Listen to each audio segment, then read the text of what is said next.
పార్వతీపురంలోని one stop సెంటర్ను ప్రారంభించిన మంత్రి సంధ్యారాణి మహిళల సమస్యలను పరిష్కరించుకోవచ్చని వెల్లడి.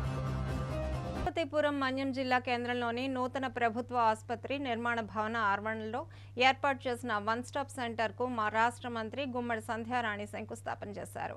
ఈ సందర్భంగా మంత్రి మాట్లాడుతూ మహిళలకు ఎటువంటి సమస్యలు ఉన్నా వన్ స్టాప్ సెంటర్కు వచ్చి ఫిర్యాదు చేస్తే సత్వరమే చర్యలు చేపడతారని, ఫిర్యాదు చేసిన వారి వివరాలు గోప్యంగా ఉంచడం జరుగుతుందన్నారు.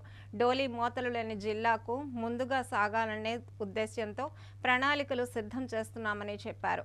Collector doctor N Prabhakar Reddy మాట్లాడుతూ నూతన జిల్లాలో నూతన భవన నిర్మాణం చేపట్టడం చాలా సంతోషంగా ఉందన్నారు. ప్రభుత్వం మహిళలకు అత్యధిక ప్రాధాన్యతనిస్తూ అన్ని పథకాలు మహిళలకు అందజేస్తోందన్నారు. మహిళలకు వన్ స్టాప్ సెంటర్ అండగా నిలుస్తుందని చెప్పారు.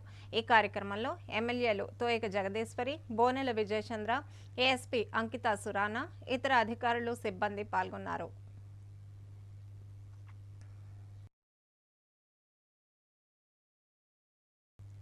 విజ్ఞానం